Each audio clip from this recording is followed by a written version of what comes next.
Selamat bergabung, ya. Selamat sore. Assalamualaikum warahmatullahi wabarakatuh. Pada kesempatan sore ini saya akan berbagi ilmu tentang pengaplikasian grafologi untuk pasangan, untuk melihat kecocokan atau compatibility pasangan. Materi ini sebenarnya cukup menarik ya. Dulu pernah saya coba sharing tapi tidak dalam bentuk webinar, dalam bentuk seminar-seminar, dan itu pesertanya cukup membludak. Apalagi ketika dikasih tahu, ayo yang datang sama pasangannya dianalisa. Wah, itu yang datang banyak sekali. Nah, pada kesempatan sore ini di bulan Ramadan ya, kita sambil ngabuburit ya, saya ingin berbagi tentang ilmu ini dan siapa tahu ilmu ini bermanfaat untuk Anda atau untuk teman Anda nantinya.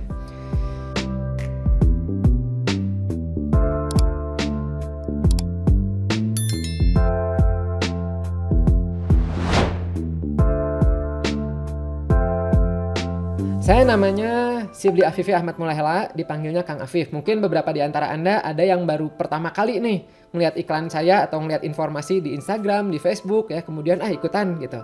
Sementara kita belum kenal. Nama saya adalah Kang Afif dipanggilnya. Saya psikolog, dari S1-nya di Unisba, S2-nya di Unpad ngambil klinis. Kemudian mendalami grafologi itu di Karos International School of Handwriting Analysis, itu ngambil sertifikasinya selama 4 tahun. Kalau mengenal grafologinya sendiri itu udah 20 tahun yang lalu ya, jadi dari tahun 98-an. Kemudian selain grafologi saya juga mendalami grafonomi. Grafonomi itu ilmu untuk kalau grafologi tadi untuk personality, kepribadian, kalau grafonomi lebih ke uji otentifikasi keaslian tulisan atau tanda tangan. Kemudian saat ini saya dipercaya oleh Karos, jadi tempat sekolah saya dulu ya, itu untuk menjadi presiden. Kemudian di Grafologi Indonesia ya, pimpinan, dan juga sehari-hari ya sebagai grafolog, psikolog, dan trainer. Bu Erika Karos ya, itu pendiri Karos. Beliau merupakan salah seorang ahli di bidang grafologi yang internasional. Kalau saya suka mengilustrasikannya, kalau di dunia fisika itu kayak Albert Einstein. Beliau jenius sekali ya, kemudian salah seorang yang menulis buku grafologi, mungkin bisa dibilang penulis buku grafologi terbanyak ya. Karena ini lebih dari 70 grafologi termasuk ensiklopedia. Jadi kalau Anda ingin mencari grafologi, mendalami grafologi yang benar-benar banyak, itu salah satunya di Karos ini, yaitu lengkap banget. Kemudian nah, apa sih grafologi itu? Grafologi atau suka juga disebut handwriting analysis ya, ilmu analisa tulisan tangan, merupakan salah satu sistem hasil penelitian yang sudah tervalidasi untuk menggambarkan kepribadian seseorang melalui analisa tulisan tangannya ya. Nah, kemudian di bawahnya itu ada asesmen grafologi, membantu kalangan profesional yang terlibat di bidang konseling dan psikologi. Jadi yang mempelajari grafologi itu tidak semuanya psikolog ya, ada yang non psikolog tapi memang mengambil sertifikasinya, ada juga yang psikologi. Ya, ini introduction dulu ya, kita mengenal dulu apa itu grafologinya sebelum masuk ke materi. Grafologi pengaplikasiannya itu banyak banget. Dalam sehari-hari pengaplikasian grafologi bisa untuk umum, maksudnya adalah untuk mengenal diri apa adanya. Seperti saya ingin tahu nih potensi saya apa sih, bakat saya apa gitu, proses berpikir, kematangan emotions, konflik dalam diri, hambatan dan sebagainya. Kemudian juga penjurusan itu bisa banget ya, grafologi untuk penjurusan bisa banget. Biasanya musim-musim kayak Desember sampai bulan April ya, April Mei itu biasanya paling banyak untuk klien-klien yang melakukan penjurusan. Biasanya kebanyakan tuh dari SMA mau ke kuliah. Kemudian untuk pasangan itu bisa banget, itu yang sore ini akan kita bahas ya bersama-sama, compatibility, langkah-langkah pengaplikasiannya. Kemudian di perusahaan itu biasanya dipakai untuk seleksi, rekrutmen, profiling dan sebagainya. Nah, kalau perusahaan itu klien paling banyak grafologi itu perusahaan ya. Sekali ibaratnya kalau pasangan penjurusan pengenalan diri itu kliennya satu atau 2 orang misalnya gitu. Kalau perusahaan sekali ngirim tuh bisa puluhan bahkan bisa ratusan. Bahkan kemarin beberapa bulan yang lalu kita ribuan ya, 1.600 dalam waktu 1 bulan. Itu banyak banget untuk perusahaan. Kemudian di hukum forensik itu kebagi 3 ya. Ada yang profiling kepribadian, ada yang semi psikologis ya, biasanya di pencurian atau pembunuhan, dan satu lagi adalah yang forensik yang non psikologis, itu disebutnya grafonomi tadi, yaitu uji otentifikasi keaslian tulisan atau tanda tangan. Nah, pada kesempatan sore hari ini kita akan fokusnya itu adalah di pasangan ya, di compatibility. Nah, ini dia ya. Kita akan coba mengenal lebih mendalam agar dapat mengantisipasi atau menerima kelebihan dan kekurangannya dengan baik. Ini saya mau nanya dulu nih, ini yang ikutan webinar ini udah pada menikah atau sedang mencari jodoh? Ini kayaknya banyak yang masih muda ini ya. Coba saya mau tanya, pada bisa chatting nggak di ini aplikasi Zoom-nya? Cari jodoh. Wah, ini siapa tahu ketemu jodoh di sini ya. Cari jodoh. Wah, ini banyak yang cari jodoh ini ya. Cari jodoh juga ya. Dan ini kebanyakan perempuan ini ya, yang laki-laki yang nyari jodoh cuman sedikit nih ya. Wah, nyari ilmu, Masya Allah ya gitu. Oke, siapa tahu ini bisa membantu. Yang sudah menikah juga sebenarnya bisa ya, karena nanti saya akan menunjukkan contoh-contoh yang ternyata sudah menikah pun ternyata ketemu aja konflik dan ternyata bisa relatif mudah diselesaikan dengan pemahaman ini ya, perbedaan antara laki dan perempuan. Kita coba tes dulu nih ya, ini tes hipotesa simple aja dulu, tes sederhana aja dulu sebelum kita masuk ke materi. Misal ada dua tulisan, misalnya yang kanan ini, yang di atas ini adalah tulisan perempuan, yang kiri di bawah ini adalah laki-laki. Menurut Anda, ini mah tebak-tebakan aja dulu. Saya 3 anak untuk kenalin calon mantu. Oh, Masya Allah ya ini ya. Gitu. Calonnya. Coba kita tebak-tebakan. Menurut Anda, kedua pasangan ini lebih banyak nyambungnya atau lebih banyak kemungkinan konfliknya? Ya, kita baru hipotesa ya. Hipotesa tuh nanti bisa betul, bisa salah. Tebak-tebakan aja dulu. Lebih banyak potensi nyambungnya atau konflik? Kalau konflik boleh mungkin sedikit kasih tahu kenapanya. Potensi konflik ya. Lebih banyak potensi nyambung, bagus. Konflik, ya oke. Ya bagus ya. Ini banyak yang konflik dengan alasan tulisannya beda. Yang kanan ramah karena tulisannya agak bundar, yang kiri agak keras perilakunya juga karena tajam-tajam. Oke ya. Nanti kalau kita lihat di sini ya, nanti pas kita udah membahas tanda-tandanya kita akan melihat bahwa di sini itu sebenarnya berpotensi konflik. Tapi ingat, konflik itu berpotensi konflik sebenarnya bisa diselesaikan dengan baik kalau kita paham ya perbedaannya. Nanti kita lihat ya kenapa yang ini berpotensi konflik. Ya, yang kanan teratur, yang kiri kurang teratur. Iya betul, itu juga menjadi salah satu yang perlu diperhatikan. Sekarang kita coba tes berikutnya, yang kedua. Nah, ayo, kalau ini apa? Kalau tadi kan kanan teratur, yang kiri kurang, yang kanan sistematis, yang kiri kurang. Kalau ini, coba kalau misalnya menikah nih, berpotensi lebih ke arah langgeng, ini profilnya ya, atau ada potensi konflik. Kalau konflik kemungkinan karena apanya? Nyambung, langgeng. Oke, karena tulisannya hampir sama. Hampir nyambung, bagus. Oke, saya mau tanya nih, ini kalau saya menggerakkan mouse di layar Anda muncul nggak? Saya menggerakkan mouse nih, di kanan bawah ada D. Muncul ya? Oke. Nah, di sini sebenarnya ada potensi konflik, meskipun kelihatannya mirip ya. Yang kiri ini, nanti kita lihat, ini lebih ke arah dependent, tergantung orangnya. Sementara yang kanan di satu sisi ini adalah tipe orang idealis. Kelihatannya nyambung nih ya. Ini akan idealis ke sini. Cuman di sisi lain yang kanan juga itu tipe yang membutuhkan perhatian.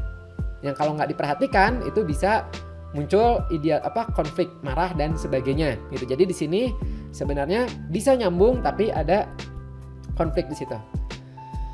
Oke, kursornya jumping. Coba kalau saya ganti sama ini, sama pointer ini aja nih. Anot spotlight. Nah, ini mungkin lebih ini ya. Kita coba tes satu lagi ya. Ini untuk mengasah kemampuan Anda. Nah, satu lagi ini. Oh, sorry, 2 lagi. Ini yang pertama ini. Menurut Anda, kalau ini menikah, apa yang kemungkinan terjadi? Baik-baik saja atau ada yang perlu diantisipasi? ini lebih oke katanya. Oke atau gimana? Ngeri lihat tulisannya, bingung. Ya.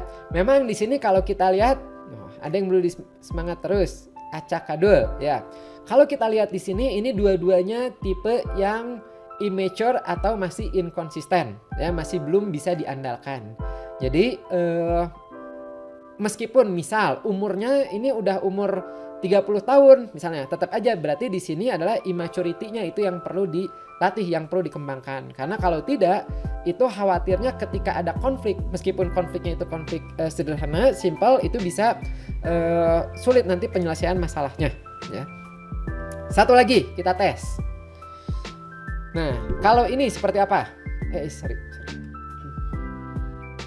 Nah, ini seperti apa?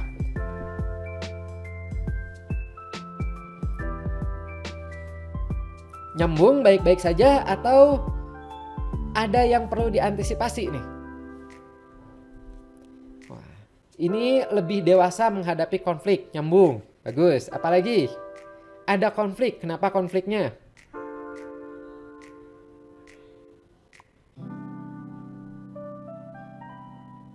Nyambung, yang kanan lebih agresif. Kalau yang kiri bagaimana?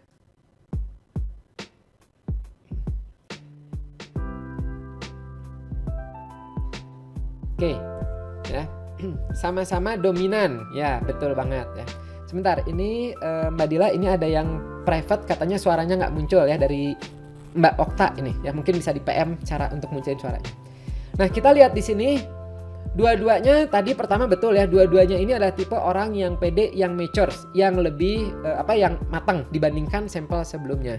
Namun kalau kita perhatikan lebih lanjut, ini dua-duanya tipe dominan ya, betul ya. Ini barusan Mas Windu ya. Dua-duanya tipe dominan. Nah, ketika dua-duanya dominan, itu perlu diantisipasi juga, yaitu apa? Dua-duanya sama-sama ingin ngatur, ingin mengarahkan. Biasanya ini muncul kalau ya contoh ya, kalau nanti kita lihat itu salah satunya misalnya dua-duanya anak pertama itu bisa. Atau kalau pakai tes psikogeometrik dua-duanya segitiga misalnya. Nah, itu perlu diantisipasi. Nah, sehingga kalau kita melihat sampai sini, jadi wah, ini banyak ya alhamdulillah nih. Yang kiri ada sesuatu yang disembunyikan, kiri mikir masa depan, kanan masa kini. Wah, ya. Yang kiri selalu ingin tampil karena besar banget ya, tanda tangannya besar, betul banget. Nah, jadi kalau kita melihat, menurut Anda penting nggak untuk mengetahui karakter atau calon pasangan? Kalau penting, seberapa penting? Penting aja? Penting sih, tapi atau penting banget? Nah ini bagus ya. Pakai skor ya, 1-10 sama dengan 10, betul ya. Penting banget untuk menyamakan visi ya, untuk memahami, untuk wah ini mah banyak klien-klien yang konsultasi itu ada dua tipe nih. Yang satu adalah tipe yang secara personality itu saling memahami ya. Itu biasanya enak meskipun konfliknya itu besar. Wah, kayaknya konfliknya tuh pelik gitu, tapi mereka bisa menyikapinya lebih jelas. Meskipun misal ya, ujung-ujungnya misalnya harus berpisah, berpisahnya pun itu jelas gitu ya, dengan clear, dengan enaken gitu. Nah, tapi kalau ketika karakter personality-nya itu nggak nyambung, wah itu masalah sedikit aja, masalah kecil tuh bisa membuatnya jadi konfliknya luar biasa sekali. Masalah pulpen nggak ketemu aja bisa meledaknya tiba-tiba, ya bisa meledaknya luar biasa. Atau masalah pintu, si A pengen, misalnya suaminya pengen pintunya dibuka, si B istrinya misalnya ingin pintunya ditutup, itu aja bisa menjadi konflik yang luar biasa. Ya. Tahu kan ya perbedaan laki dan perempuan, kayak misalnya contohnya gini, pria itu nanti kita bahas ya. Itu biasanya dalam otaknya lebih banyak solving ya, menyelesaikan masalah, sementara perempuan itu lebih ke empati, lebih ke melindungi. Nah ini ada satu contoh kasus nih. Suatu hari ada suami istri, dia punya bayi ya, bayinya ini nggak bisa tidur karena panas ya gitu, ini nggak punya AC ya gitu, panas gitu. Nah dalam otaknya pria itu ketika ini panas nggak bisa tidur, maka yang terpikir adalah bagaimana penyelesaiannya, yaitu buka pintu dan buka jendela sehingga angin masuk ya. Masuk akal ya. Nah, sementara si istrinya berpikir berbeda. Pintu dan jendelanya itu jangan dibuka, ditutup. Karena apa? Di luar itu banyak debu dan banyak nyamuk. Jadi takutnya masuk nanti kesian bayinya. Nah, kalau kita lihat argumen dari dua-duanya itu betul, laki-laki betul, perempuan juga betul, cuman berbeda.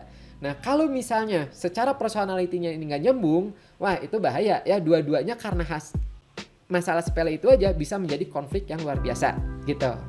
Kalau yang nyambung gimana? Ya mungkin didiskusikan ya. Oh kayak gitu ya. Ya udah kalau gitu, oke, kata cowoknya, kita tutup aja pintunya, saya yang kipas-kipasin. Nah itu kan bisa menjadi lebih win-win solution ya, meskipun laki-lakinya harus kipas-kipasin.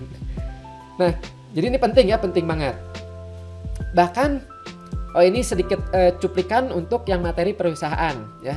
Ada seorang psikolog, ini suka saya pakai cuplikan ini, Herb Bramberg namanya. Beliau meneliti nih faktor apa sih yang terpenting dalam keberhasilan perusahaan ya, keberhasilan perusahaan, organisasi, sosial.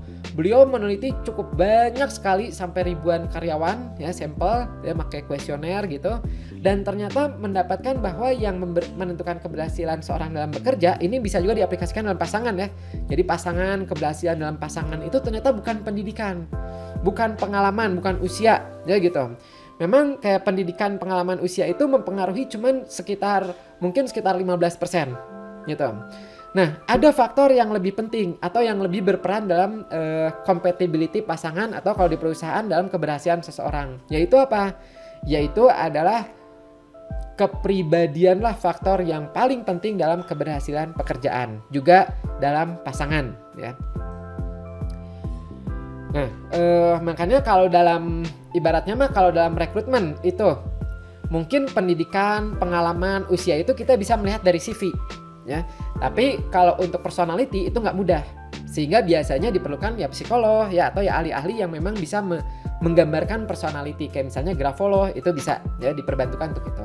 Begitu juga untuk pasangan ya, kayak tadi ada ini ya materi yang untuk mencari untuk keponakan gitu ya, atau mencari untuk pasangan untuk anaknya, atau mungkin Anda sendiri yang mencari.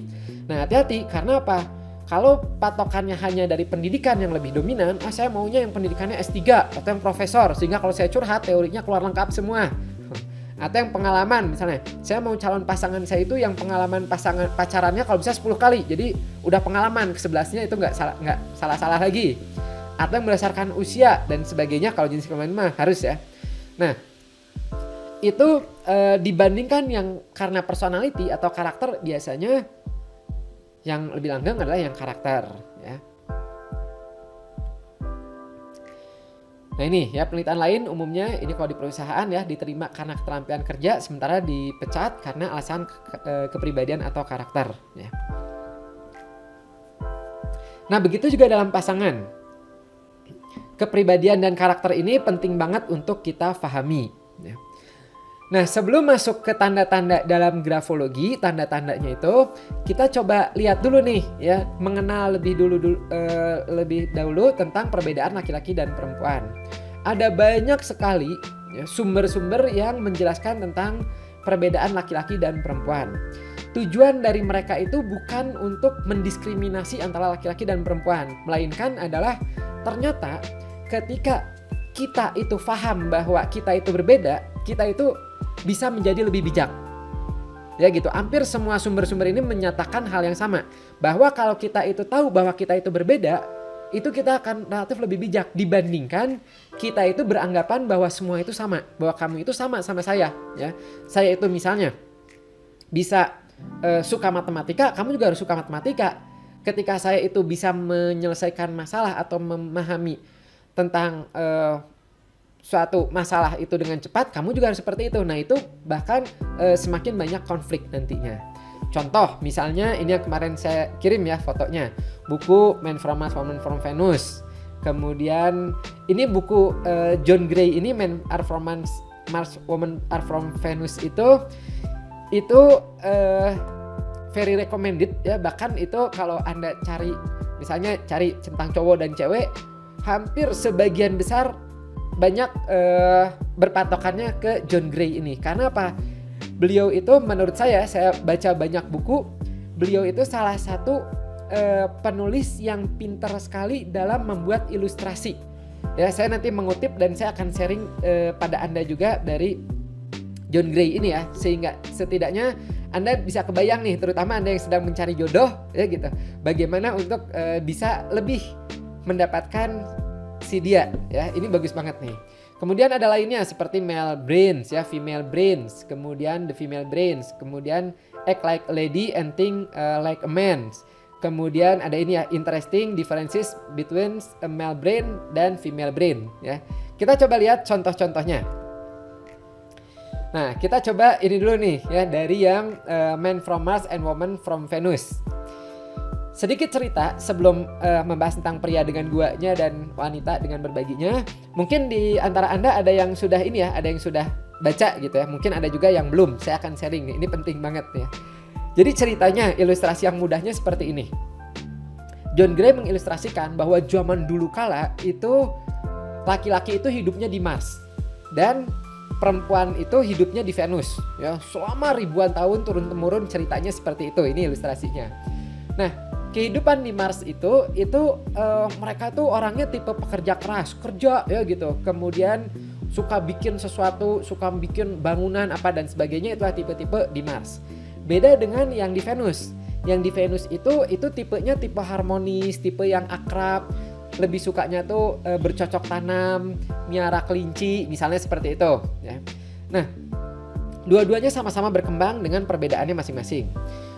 Nah, kemudian khas dari tipe Mars ini ya, itu ketika lagi bekerja nih bersama-sama, kemudian ada masalah, misal ada satu laki-laki itu dia lagi ada masalah gitu, secara otomatis, secara instinktif dia itu akan pergi ke guanya ya. Jadi mereka itu punya guanya, pergi udah aja misah aja sendiri ke guanya gitu. Nah, teman-teman yang lain dia tahu, oh ini lagi ada masalah nih, ya udah didiemin aja, dia pergi ke guanya sendiri.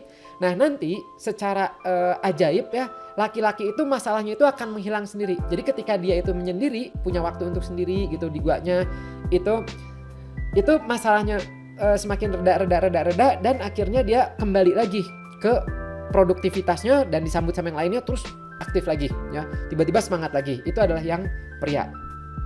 Beda dengan yang wanita. Wanita itu ya di Venus itu enggak. Ketika dia itu ada masalah, misalnya lagi grup gitu, kemudian ada masalah, itu secara instingtif yang lain tuh akan memperhatikan yang ada masalahnya ini, kemudian berhenti dari aktivitasnya, cocok tanamnya, berhenti semuanya, langsung mereka bikin lingkaran dan udah gitu duduk bersama-sama, udah gitu diskusi ya gitu. Kamu kayaknya lagi ada masalah ya, ayo coba yuk cerita gitu. Terus seperti itu digali ya gitu, sampai semakin banyak perempuan ini menceritakan masalahnya, tiba-tiba mukanya itu kembali lagi jadi senyum ya, jadi ceria lagi, jadi harmonis lagi. Kemudian udah pelukan sama yang lain dan akhirnya kembali lagi aktivitas lagi ya gitu. Nah, dua-duanya itu berbeda ya. Nanti ada juga yang ini ya, yang karet gelang dan sebagainya ilustrasinya. Nah, singkat cerita, suatu saat Mars ini dia ngelihat bikin peralatan canggih dan ngelihat teropong ngelihat ada planet lain, kok itu ada penduduk yang cantik-cantik ya di Venus itu gitu. Kemudian Venus juga ceritanya berkembang ya, sampai akhirnya Mars ini datang ke Venus dan akhirnya bergabung di sana ya. Dua-duanya saling wow ya, excited. Ternyata ada ya ini ya, cowok seperti ini ya, kata cowok, cewek seperti ini ya gitu. Nah, sampai akhirnya mereka itu pindah ke satu planet baru, warnanya biru, namanya adalah Bumi. Nah, kemudian pas ketika masuk ke Bumi, tiba-tiba mereka kayak amnesia. Mereka lupa bahwa mereka itu berada diciptakan dari yang berbeda ya, dari sumber yang berbeda. Nah, mereka itu mulai menganggap bahwa mereka itu harus sama. Jadi akhirnya mulailah di situ muncul konflik-konflik. Contoh seperti ini. Ketika suatu saat si cowoknya itu ada masalah, ya, cowoknya itu dia ada masalah, secara instingtif dia akan pergi menjauh, ya, mencari tempat untuk menyendiri. Misalnya mau nonton bioskop sendiri, atau misalnya ke kamar sendiri, mojok sendiri, ke tempat Indomie rebus sendiri, ya, kacang ijo sendiri aja, jalan sendiri gitu.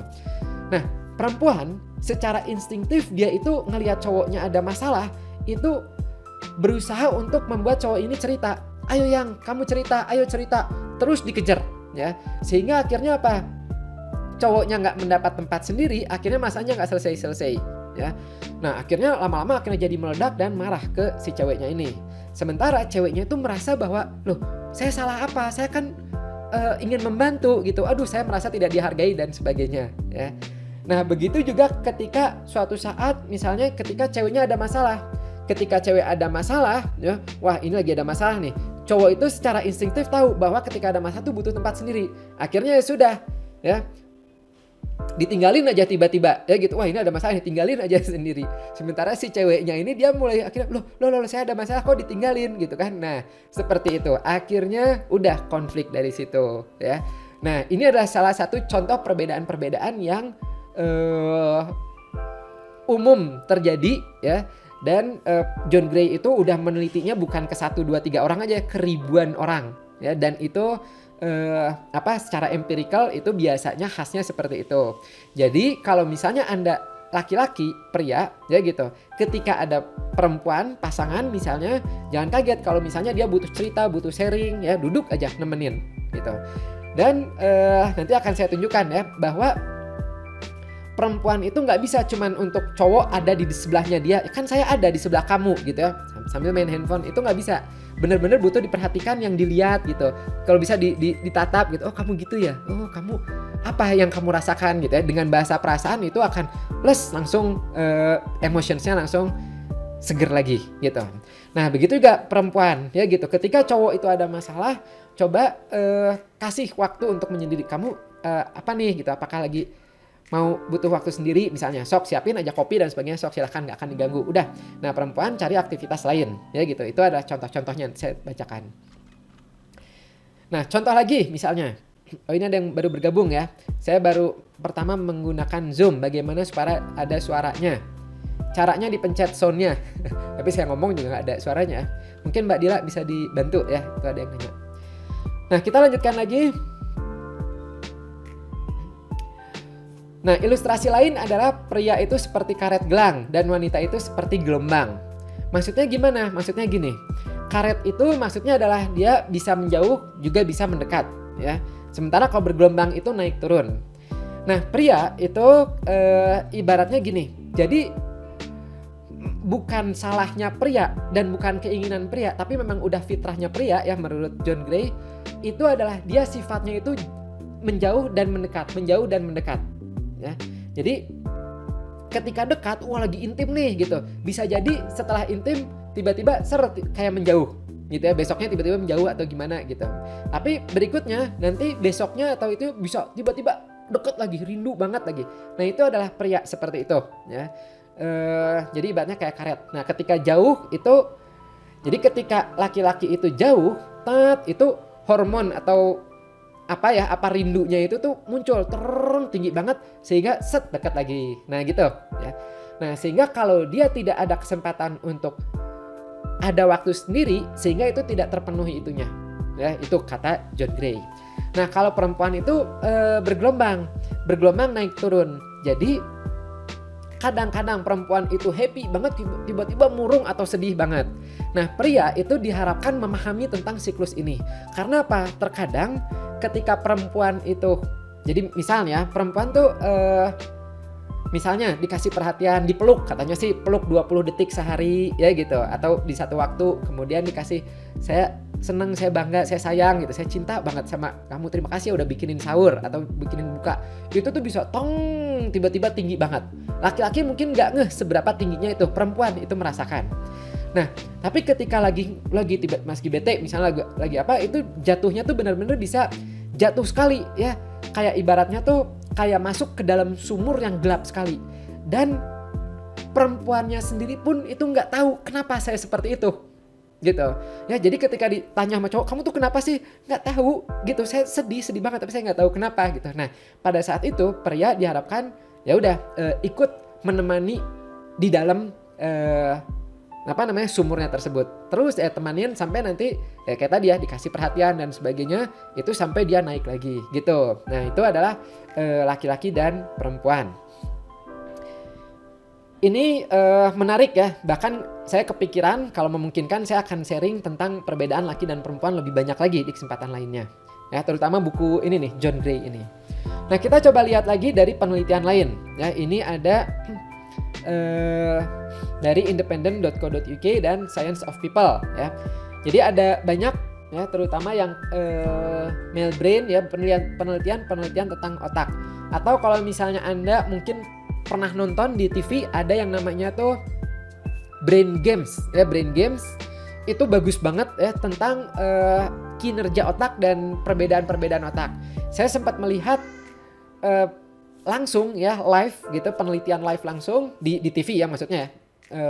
Itu tentang perbedaan otak laki-laki dan perempuan, baik dalam memecahkan masalah, dalam menginginkan sesuatu, dalam menyikapi sesuatu dan sebagainya. Itu beda-beda. Contoh misalnya di sini, kalau kita lihat yang biru, itu perbedaan laki-laki dan perempuan. Kalau laki-laki itu lebih banyak terjadi connections-nya itu depan belakang, depan belakang. Sementara perempuan itu kiri kanan. Nah, kalau kita melihat, jadi otak itu kan ada hemisfer ya, hemisfer kanan, hemisfer kiri. Kemudian kalau Anda mungkin pernah ngedengar yang namanya emotional questions ya, EQ ya, EQ itu salah satu yang mempublikasikannya itu namanya Daniel Goleman. Di bukunya itu namanya Emotional Questions itu ya. Itu dia menyebutkan bahwa yang namanya perempuan itu hemisfer itu bagian otak kanan dan otak kirinya itu lebih banyak sambungannya dibandingkan laki-laki. Nah, ini berdampaknya banyak nih, sehingga makanya perempuan dia relatif lebih bisa multitasking, bisa sambil nelfon, sambil masak, sambil matanya ngelihat telenovela misalnya, itu bisa ya, tapi kurang fokus. Sementara laki-laki itu dia relatif sulit untuk merhatikan ini ya, tapi dia lebih fokus. Nah itu, jadi ada plus minusnya. Juga ada juga yang menjelaskan tentang ini kembali ke masa lalu ya, ada yang bilang seperti itu, bahwa dulu itu laki-laki tipenya adalah berburu, jadi makanya harus fokus, diem gitu ya, fokus cekrek gitu ya. Sementara perempuan itu dia lebih mengayomi, masak, ngurusin anak gitu ya, bercocok tanam misalnya seperti itu. Nah, kemudian di kanan ini adalah otak ketika istirahat. Ini nanti akan saya jelaskan di slide berikutnya yang kanan ini ya. Ketika istirahat ternyata perempuan lebih aktif dibandingkan laki-laki. Nah, ini penjelasannya yang kanan tadi ya. Yang kanan itu nanti ada penjelasannya itu ini. Jadi why women remember anything. Jadi otak perempuan juga ya, kalau secara umum itu hipokampusnya itu lebih besar. Hipokampus kita tahu ya, itu rada di dalam, di rada belakang. Dia itu yang berhubungan sama memori. Kalau Anda cara mudah menghafalnya seperti ini.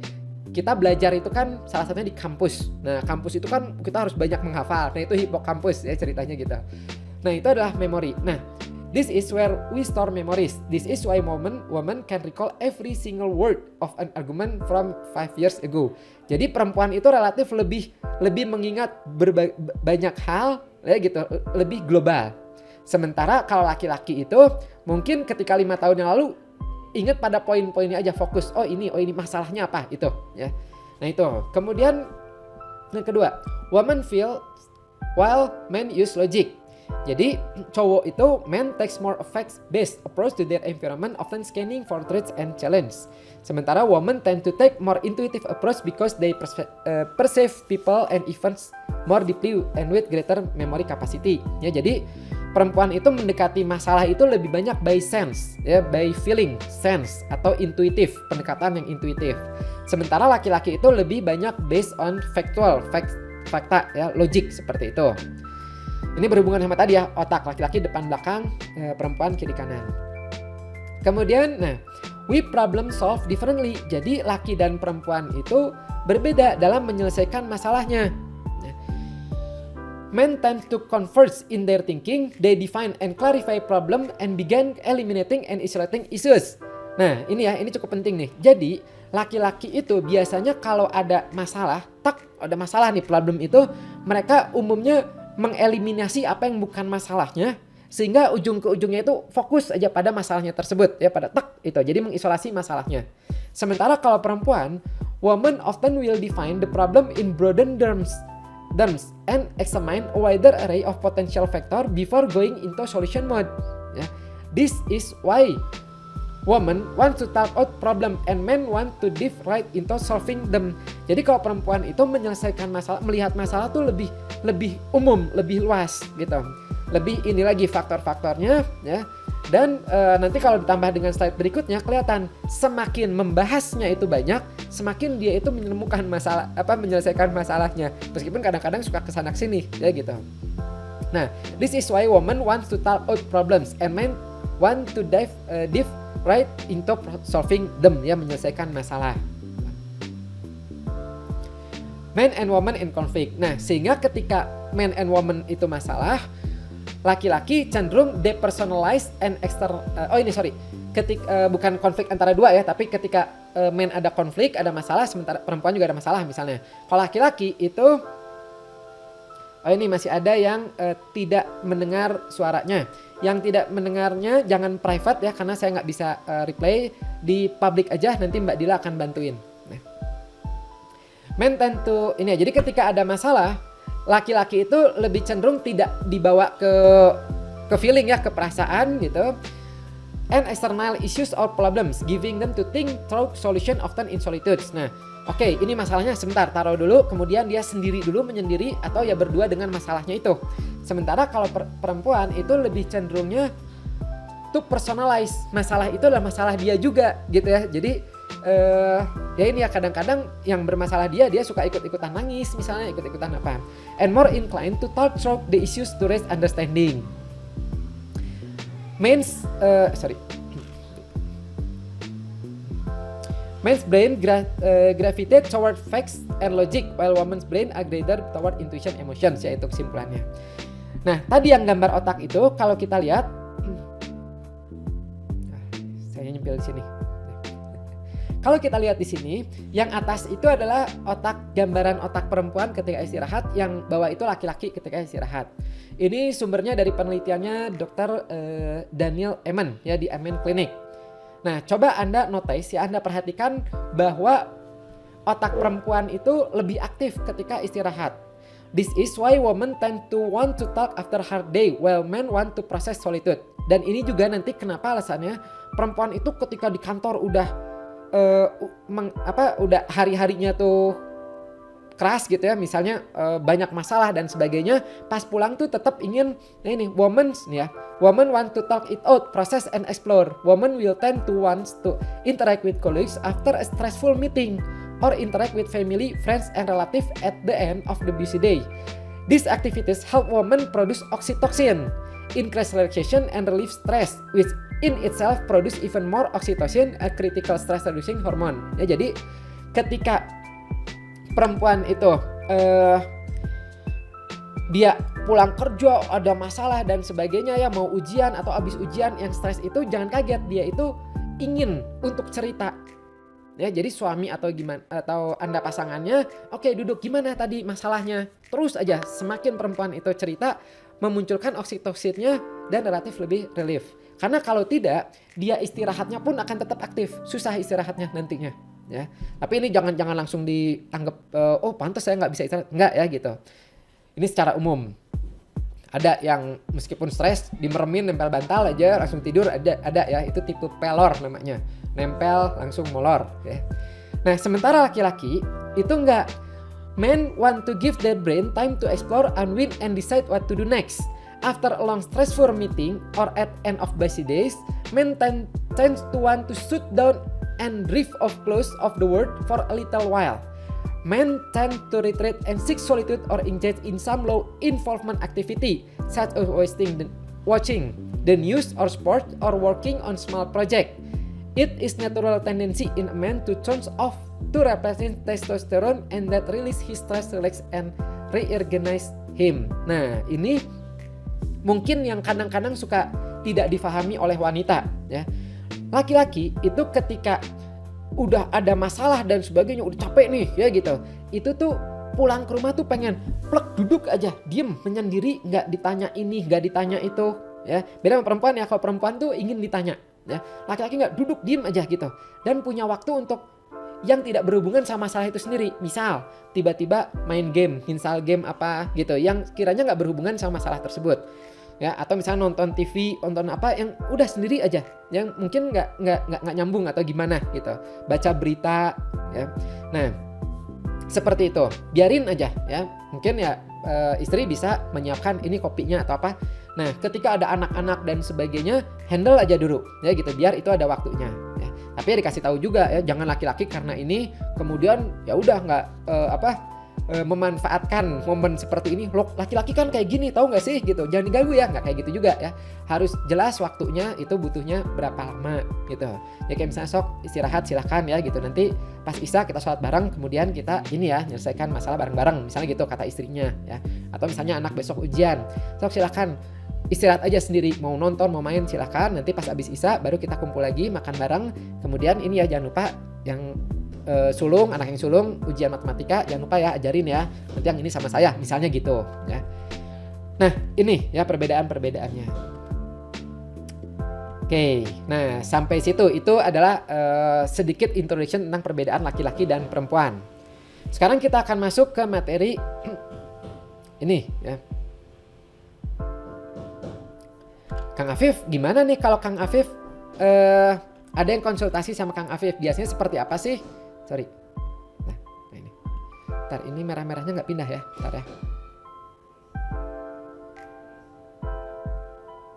Oke, nah ini. Bagaimana kalau misalnya ada yang konsul? Nah, memang ketika kita konsultasi ya, mau apapun itu, mau untuk penjurusan, mau untuk rekrutmen, mau untuk pasangan itu, kita disarankan mengumpulkan data sebanyak mungkin ya. Semakin banyak data, semakin bisa kita menggambarkan lebih banyak lagi. Mungkin kalau misalnya Anda yang latar belakang psikologi itu terbiasa ya dengan yang namanya lembar riwayat hidup, interview, observasi, tes-tes psikologi.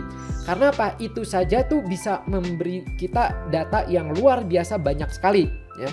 Kemudian tentu kalau saya tentu sangat di backup sekali dengan yang namanya grafologi ya. Jadi grafologi kalau untuk pasangan itu fokusnya nanti pada 3. Pada positifnya, tanda-tanda positifnya, pada tanda-tanda negatifnya atau yang perlu diantisipasi, dan kesesuaiannya. Kesesuaian ini ada yang samanya, ada yang bedanya ya.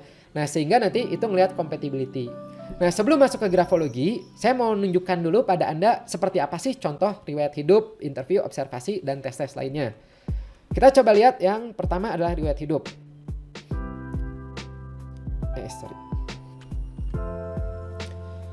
Riwayat hidup ini penting ya bagi Anda yang terjun sebagai konsultan. Jadi makanya kalau ada yang kan kami banyak ya yang konsultasi, mau dong konsultasi untuk penjurusan dan sebagainya, biasanya kami minta untuk riwayat hidupnya juga. Jadi tidak cuma tulisannya aja. Karena apa? Dari sini kita bisa banyak sekali menggali informasi yang bersangkutan. Contoh misalnya ini ya dari usia kita bisa ngelihat, kemudian pekerjaan. Contoh misalnya kursus, kita bisa dapat informasi dia ini tipe yang suka untuk belajar menambah wawasan atau yang tidak. Kemudian digali lagi ya kursusnya kenapa ngambil itu, apakah karena disuruh atau memang dia ingin. Kemudian pengalaman kerjanya apakah dia loncat-loncat ya. Banyak nih misalnya di 3 perusahaan, tapi dia lamanya cuma 3 bulan, 1 bulan. Oh ini berarti suka disebutnya kutu loncat ya kalau di dunia rekrutmen.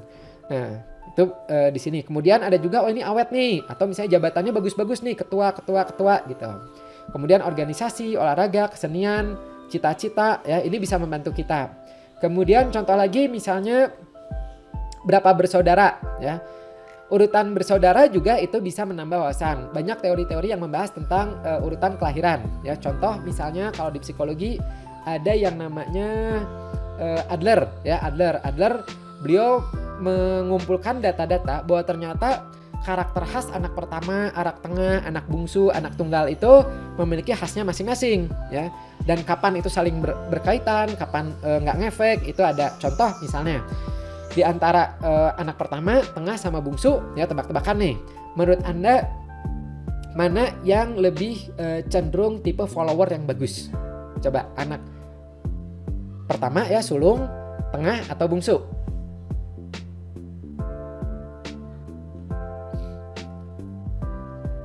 Tengah. Ya, follower yang bagus itu biasanya bungsu ya, tipe harmonis, tipe ngikutin itu adalah bungsu. Sehingga biasa kalau di perusahaan-perusahaan mau admin ya, untuk posisi admin misalnya, teller atau apa yang relatif tidak terlalu banyak rolling, itu bungsu biasanya lebih banyak ya. Meskipun ini tidak selalu ya, cuman kebanyakan seperti ini. Coba lagi. Mana yang menurut Anda yang lebih cenderung memiliki bakat ke arah leadership, mimpin? Sulung, betul. Ya, anak pertama ya. Gitu. Jadi memang anak sulung itu fitrahnya ya, apalagi dia punya adik kan, secara tidak langsung orang tua itu lebih banyak memberi instruksi-instruksi kepada kakaknya untuk mengarahkan adiknya. Ya, ajarin adiknya, ajarin ini gitu. Nah, itu sehingga lebih terbiasa ya. Jadi iklimnya lebih tersupport, betul. Dan kalau Anda perhatikan banyak sekali pemimpin-pemimpin itu ternyata anak pertama. Ya. Kayak contoh misalnya ya banyak ya, kayak contoh kalau di agama misalnya Agim ya, mimpin dari dulu tuh memang kelihatan bakat kepemimpinannya, itu anak pertama. Kemudian presiden ya, itu banyak yang latar belakangnya anak pertama ya. Gitu. Kemudian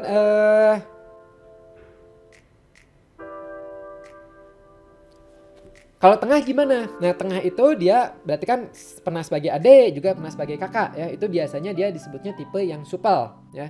Jadi biasanya kalau di pemerintahan mah itu anak pertama misalnya ya, presidennya, menterinya. Nah, ini presidennya, nah anak tengah itu menterinya, anak bungsu itu yang bagian manajemen di dalamnya misalnya gitu. Nah, kemudian ini ya sakit keras dan sebagainya, ini bisa membantu kita, contoh RH. Kemudian kita lihat lagi berikutnya juga sebisa mungkin kita mendapatkan data observasi, interview ya, itu bisa membantu kita. Observasi, kita lihat bagaimana gerak-geriknya, micro expressionsnya, gerakan tubuhnya dalam menceritakan sesuatu, itu kita dapatkan dari yang bersangkutan. Kemudian dari interview juga bisa ya, dari contoh misalnya dia itu tipenya auditory, visual atau kinestetik.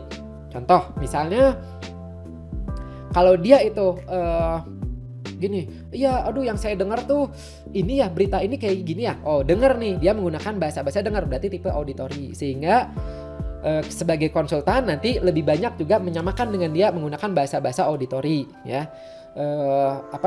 Dalam pasangan juga seperti itu. Kalau misalnya kliennya bilang, iya yang saya lihat nih ya pasangan saya tuh, oh berarti dia itu tipe visual ya, banyak menggunakan bahasa-bahasa visual. Maka ketika menyampaikan itu ada baiknya kita menggunakan gambar, menggunakan nih ya seperti ini kan Anda gini, suami Anda gini gitu. Nah, jadi itu lebih mudah bagi dia untuk menangkap. Nah, saya itu termasuk tipenya tipe visual. Makanya saya banyak sekali menggunakan, lebih suka ngajarin tuh pakai PowerPoint. Ya, kalau misalnya ada yang konsul, itu saya pun sering pakai kertas dan itu saya gambarkan gitu. Saya tipenya visual. Kalau kinestetik itu biasanya tipe rasa ya. Jadi kayak misalnya, iya yang saya rasa tuh, oh ini berarti tipe rasa nih. Ya, itu nanti menggunakan bahasa-bahasa perasaan. Kalau misalnya suami istri, misalnya istrinya tipe kinestetik, ya itu banyak kasih sentuhan-sentuhan seperti itu ya. Nah, itu contoh-contohnya ada banyak banget di situ. Biasanya kalau belajar di hipnoterapi, hipnotis atau misalnya NLP itu belajar auditory, visual, kinestetik. Nah, ini contohnya ya. Kita lanjutkan lagi.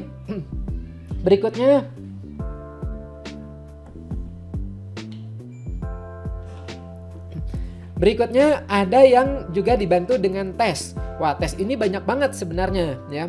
Ada tes-tes yang mau dites IQ silahkan ya, siapa tahu ternyata jomplang misalnya, itu juga hati-hati ya. Atau misalnya sama-sama rendah, oh berarti gimana nih ya menyelesaikan masalahnya gitu, atau sama-sama tinggi gitu. Nah, itu bisa. Kemudian banyak tes-tes lain. Contohnya ini tes yang sederhana banget dari Susan Dillinger namanya psikogeometrik. Anda sudah pernah belum dites psikogeometrik? Sudah? Ini kayaknya hampir semua udah ya. Kalau Anda ikutan yang free e-course grafologi, belum. Yang belum coba ikutan di free e-course yang gratis itu ya. Itu hari pertama itu ada tesnya dan deskripsinya. Itu dijelaskan banget. Jadi kayak misal, kalau yang pertamanya misalnya nih. Jadi Anda pilih yang menurut Anda paling Anda banget tuh mana. Misal, oh yang Anda banget lingkaran. Ya, pasangan Anda lihat ya. Menurut pasangan Anda misalnya apa? Misalnya segitiga. Nah, nanti dilihat tuh. nyambung atau konflik ya gitu. Itu bagus tuh. Kayak misalnya kalau dua-duanya persegi panjang berarti nyambungnya apa, konfliknya apa ya. Dua-duanya segitiga, nyambungnya apa, konfliknya apa gitu. Kalau berbeda itu nyambungnya apa, konfliknya apa.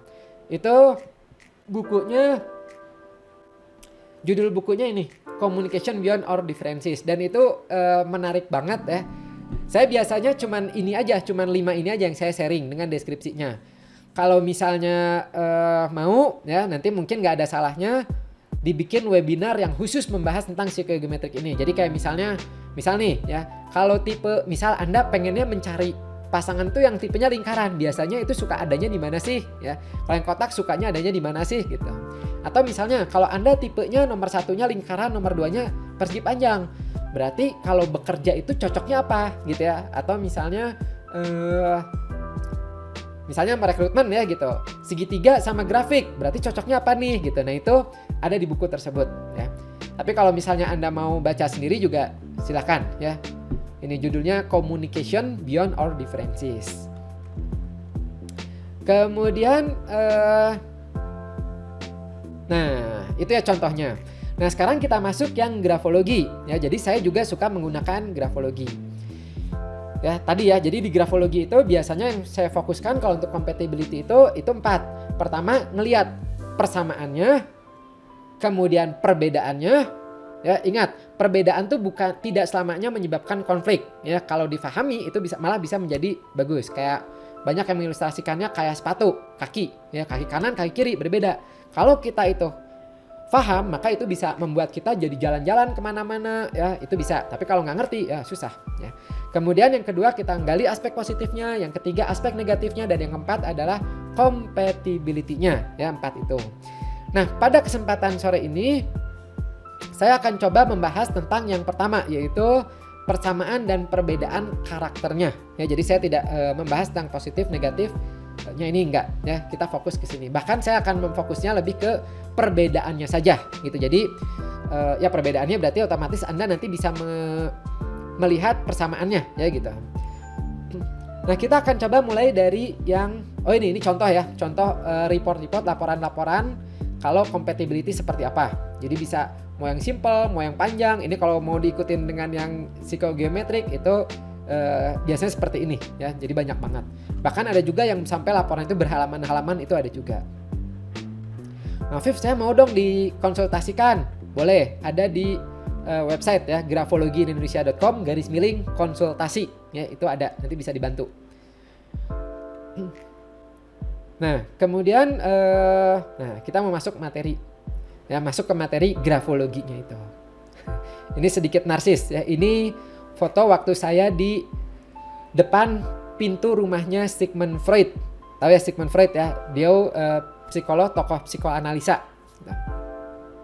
Jadi mejeng dulu di situ, kemudian masuk ya, siapa tahu jadi konsultan. Ya alhamdulillah ya kesampaian.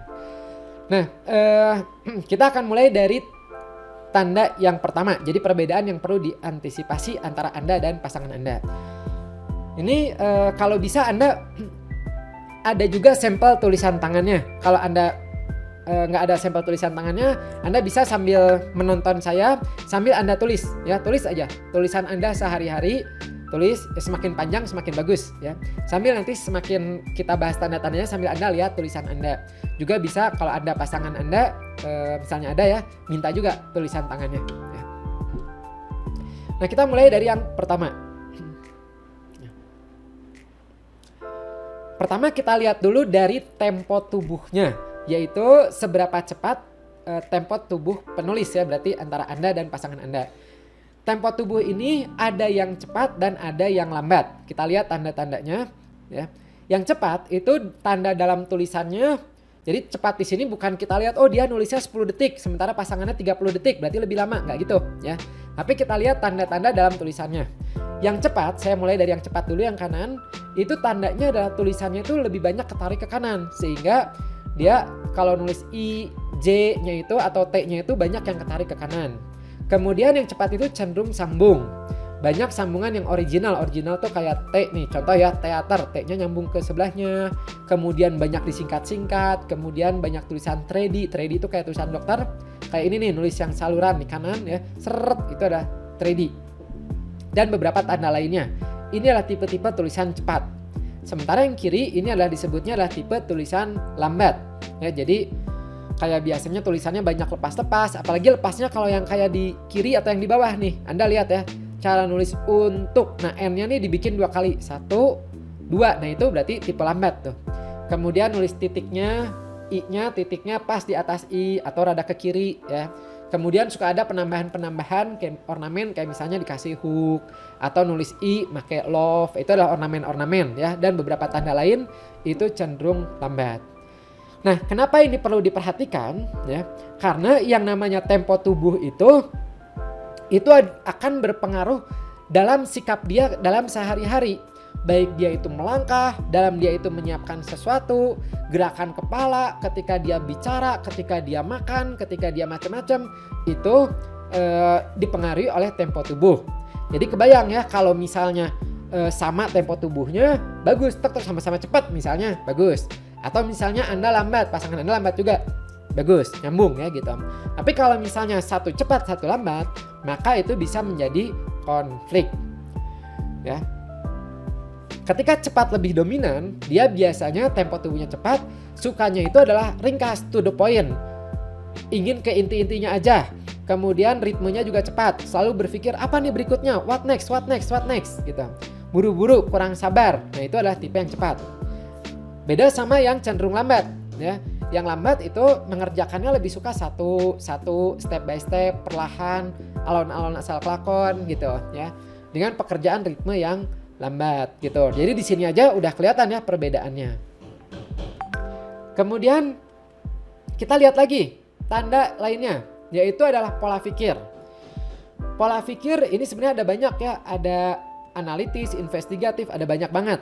Nah, di sini kita akan melihat 2 di antaranya yang bisa bertolak belakang, yaitu adalah tipe pemikir metodis atau kumulatif dan tipe pemikir komprehensif ya. Pola pikir ini kita akan melihat bagaimana penulis mengolah suatu informasi. Ketika ini tandanya adalah dari huruf M dan N, dua-duanya dari huruf M dan N ya. Kalau metodis, M dan N-nya itu bulat-bulat. Kelihatan di kiri ya, kiri bawah, namun. Nah, itulah bulat-bulat adalah disebutnya tipe metodis. Sementara yang kanan itu disebutnya adalah tipe komprehensif. Jadi M-nya kayak W, N-nya kayak U. Biasanya nulis seperti ini itu adalah tipe cepat. Ya. Kita lihat apa perbedaannya. Tipe metodis ini mirip kayak tipe lambat. Step by step, perlahan, slowly but sure. Biasanya lebih suka mempelajarinya tuh satu persatu ya. Kemudian terplanning biasanya gitu ya. Ini contoh tulisannya yang ada di kiri. Sementara yang komprehensif itu tandanya adalah tandanya seperti ini ya, kayak M kayak W-nya dan U, N-nya kayak U. Nah, ini deskripsinya adalah dia biasanya cepat menyimpulkan sesuatu. Ketika dia dapat informasi, kalau tadi yang metodis itu dikumpulkan satu persatu, kalau komprehensif nggak, cenderung menyimpulkannya itu secara keseluruhan. Baru dapat informasi setengah, oh saya tahu ini arahnya kemana, saya tahu ini kesimpulannya apa ya. Nah, dari sini aja itu perlu diantisipasi. Karena apa? Kalau tidak difahami dengan baik bisa menjadi konflik. Contoh misalnya suaminya tipe komprehensif, istrinya tipe metodis. Ketika istri mau curhat ya, itu istri itu akan membutuhkan menceritakannya pun step by step. Misal mau cerita tentang masalah di kantor ya, itu dia akan menceritakannya tuh mulai dari awal, bangun tidur, atau misalnya berangkat dari rumah, pas naik ojeknya gimana, pas sampainya gimana, gitu ya. Sementara tipe komprehensif dia nggak tahan, nggak betah ya. Aduh ini teh ya, sebelum curhat aja, misal pas istrinya mau bilang, Yang saya mau curhat dong, sebentar. Ya, hidupin stopwatch, ya mulai, ya gitu. Dihitung waktunya gitu. Nah, itu adalah tipe-tipe komprehensif. Kemudian waktu cerita, mulai cerita udah ditanya ya, oke kesimpulannya apa, terus intinya apa gitu. Nah, hati-hati, di situ bisa menjadi konflik. Begitu juga dalam menyampaikan sesuatu. Orang komprehensif itu biasanya dalam menyampaikan sesuatu cenderung keseluruhannya. Ya, sementara tipe metodis perlu tadi details-detailsnya, step by stepnya. Contoh misalnya gini, ketika suaminya komprehensif ya, mau memberi uang bulanan atau mingguan. Mah, ini 200.000 untuk semingguan. Ya, tipe istri yang metodis itu dia biasanya perlu mencari tahu yang mau seperti apa nih, mau yang manis, mau yang asin, mau yang apa, mau lauk, mau apa gitu. Ya perlu step by stepnya. Sementara karena suami tadi komprehensif, ya dia secara global. Udah, mama mampir aja ke warteg, lihat di situ, copy paste, ya gitu. Nanti hari ini yang menunya di kiri, besoknya Selasa yang ini gitu, ya. Jadi lebih ke globalnya. Nah ini, coba Anda lihat tulisan masing-masing, ya. Metodis atau komprehensif. Ada juga yang dua-duanya muncul, ada tapi jarang, ya. Kalau dua-duanya muncul berarti lihat yang lebih mana yang dominan. Kita lanjutkan, berikutnya adalah berpikir kreatif atau berpikir konkret. Nah, kita lihat tandanya, ya.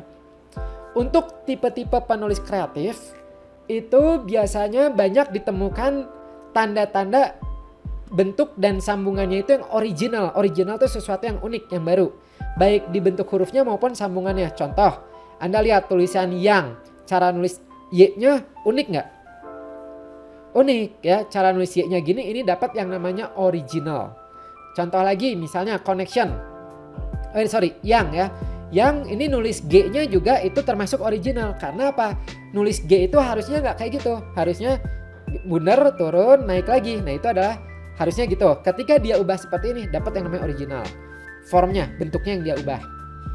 Contoh sambungan yang original adalah yang tengah nih. Ya, yang kanan, tengah. Nah itu adalah form sambungan yang original. Jadi dari satu huruf ke huruf berikutnya, T ke E itu harusnya kan sambungannya dari bawah. Ya harusnya dari bawah nih. Nah sementara di sini dia dari T ke E-nya itu kayak gini ya. Maka ini dia dapat original, ya, connection. Dari I misalnya I titiknya nyambung ya. Nah itu dia dapat yang namanya original. Sementara kalau yang konkret itu dia tipenya adalah tulisannya cenderung direct, simple, dan copybook yang regular dan konsisten. Copybook itu seperti bentuk-bentuk apa adanya waktu kita belajar nulis tegak halus bersambung. Ya itu adalah copybook gitu. Jadi nggak terlalu banyak variasi dan simple. Itulah konkret. Nah, kenapa ini perlu kita perhatikan? Karena ketika orang itu dia kreatif lebih dominan, biasanya dalam memandang sesuatu itu dia out of the box. Umumnya memiliki pendekatan pemikiran yang orisinil, yang khas, baik ide, perencanaan, inovasi, inspirasi itu cenderung dia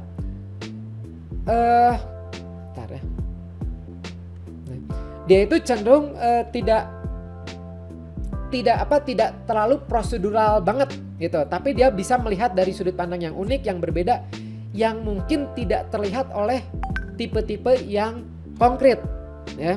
Karena kalau tipe yang konkret itu dia lebih cenderungnya based on factual, based on fakta, apa yang dia lihat, apa yang dia dengar itu yang iya gitu ya. Jadi bukan yang dalam imajinasinya itu. Pada dasarnya kurang berimajinasi, suka akan yang konkret jelas, cenderung berpatokan pada ide dan solusi tradisional. Gitu. Jadi kadang-kadang orang kreatif dalam menceritakan sesuatu atau menginstruksikan ya atau menginikan sesuatu tuh dia menceritakan gambaran kayak tipe komprehensif tadi ya gitu. Dalam benak si kreatif ini tuh udah kebayang banyak banget. Jadi ketika menceritakan, mah misalnya nih ya kayak tadi, mah ini uang 200.000 untuk semingguan. Dalam benak dia tuh udah kebayang, oh ini. Sementara orang konkret itu enggak, ya perlu dikasih tahu secara konkret gitu. Jadi kalau ini tidak difahami, ya nanti khawatirnya nggak nyambung-nyambung dalam menceritakan.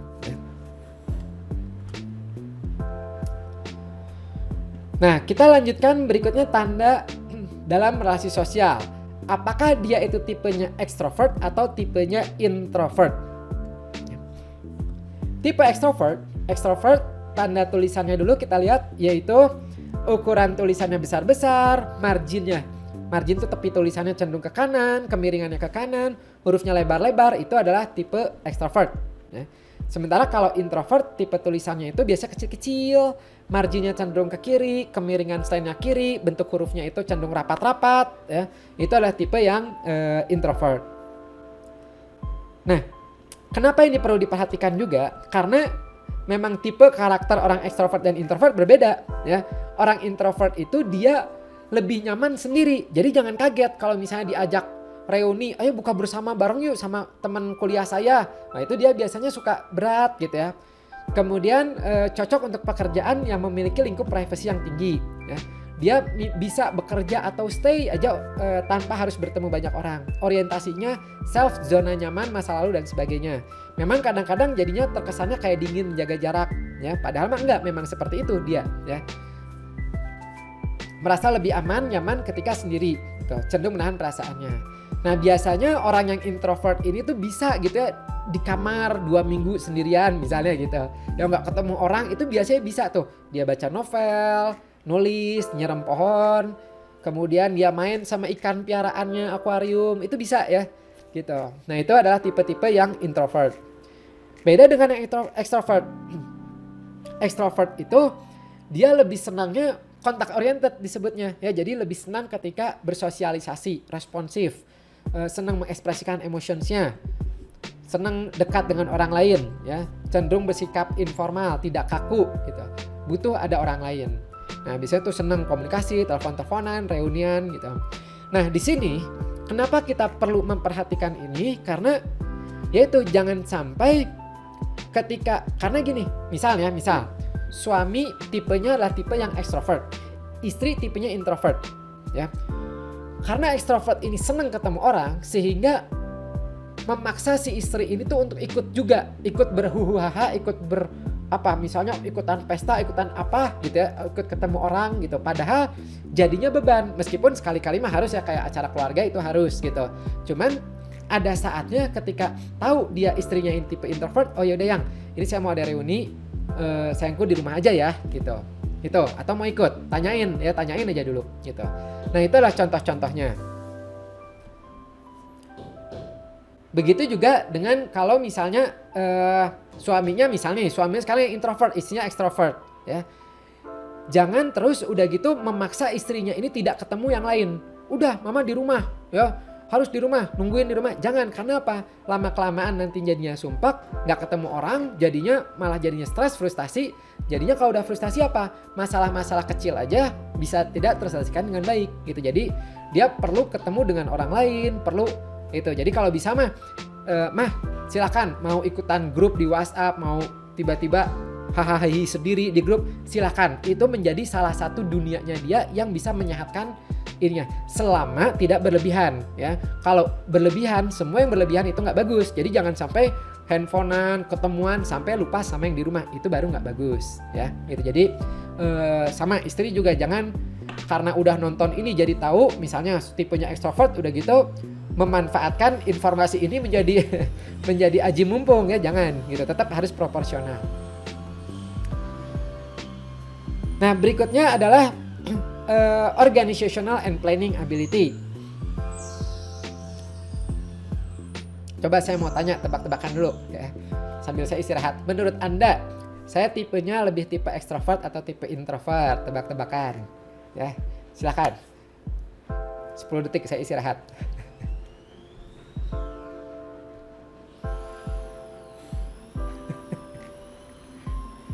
Introvert. Wah, semuanya bilang introvert ya. Tahu dari mana introvert? Ya betul ya. Dari banyak tes juga saya sendiri ya mengakui ya, dan itu tipenya lebih introvert. Nah, dulu menjadi satu tantangan saya itu suka ngajar ya. Cuman introvert, sehingga menjadi tantangan untuk tampil di depan umum. Nah, jadi caranya gimana? Caranya seperti ini ya. Ya udah, nggak harus ketemu banyak orang secara langsung, berhubungan dengan things ya, dan ketemunya seperti ini. Nah, biasanya perbedaan introvert dan extrovert itu salah satunya seperti ini. Biasanya orang yang introvert itu dia lebih suka mendalami suatu bidang. Ya, jadi senang ngulik sesuatu gitu, itu sampai dalam, itu adalah itu. Orang extrovert biasanya lebih suka jadi lebih suka mengetahui banyak hal, tapi tidak terlalu mendalam. Nah, ini masing-masing punya kelebihan dan punya hambatannya gitu. Jadi sama kayak tadi, kalau misalnya Anda suami istri ya, suami misalnya dia tipe extrovert, cocok tuh untuk sales, itu cocok. Karena apa? Dan salesnya bukan sales yang satu bidang aja ya. Dia bisa tiba-tiba jualan sepatu, tiba-tiba jualan mukena, tiba-tiba jualan korma, tiba-tiba jual, ya itu ya gitu. Sementara kalau yang introvert biasanya dia sulit untuk jualan seperti itu, tapi dia ahli di satu bidang gitu. Jadi ya udah jualannya itu aja gitu. Makanya saya dari tahun lalu, dari sebelum-sebelumnya berusaha coba jualan barang-barang lain, nggak terlalu jago ya. Udah di sini aja. Beda sama misalnya Mas Hasim ya, Mas Hasim dia lebih tak gitu. Oke. Nah, Mas Afif istrinya gimana? Istri saya itu tipenya extrovert. Nah, jadi saling melengkapi. Cuman enaknya apa? Jadinya kalau misalnya ada acara-acara gitu, kadang-kadang istri mewakili ya gitu. Udah saya di sini. Nah, ini jadi curhat. Oke. Ya kalau ada acara RT, RW ya itu udah istri yang cocok. Nah, sekarang kita lanjutkan. Berikutnya ada yang namanya organizational ability. Organizational and planning ability juga ini perlu diperhatikan. Karena ada yang tipenya itu dia terplanning ya, Kita lihat tandanya dulu ya. Organizational and planning ability itu kelihatan indikatornya dari beberapa tanda seperti marginnya rapi, baseline-nya konsisten. Margin rapi itu maksudnya ini ya, kalau Anda lihat contohnya kirinya kanannya itu dia rapih ya. Atas bawah juga. Kemudian baseline konsisten, tidak bergelombang. Jadi baseline itu kalau Anda lihat baris ya, baris imajiner dari ini. Nah, kalau dia itu bergelombang maka dia itu masih moody. Maka otomatis planning organisasinya rada kurang. Karena apa? Based on mood nantinya moody. Berikutnya yang ketiga adalah spasi antar kata antar barisnya baik atau konsisten. Spasi antar kata antar baris itu berarti antar ininya itu konsisten. Berarti terplanning, sebelum dia menulis di baris berikutnya itu terplanning ya gitu. Yang keempat adalah bentuk hurufnya reguler. Maksudnya bentuk huruf reguler itu jadi nggak terlalu banyak variasi ya, terus sama gitu, huruf A yang ini sama A yang ini tuh sama ya, reguler. Kayak mungkin Anda pernah ngelihat tulisan teman kuliah yang kayak nulis cetak. Nah, itu adalah tipe-tipe yang regularitinya tinggi. Berikutnya adalah tidak banyak coretan ya. Jadi kalau nulis coret berarti planningnya dia kurang bagus ya, tidak di konsep dulu.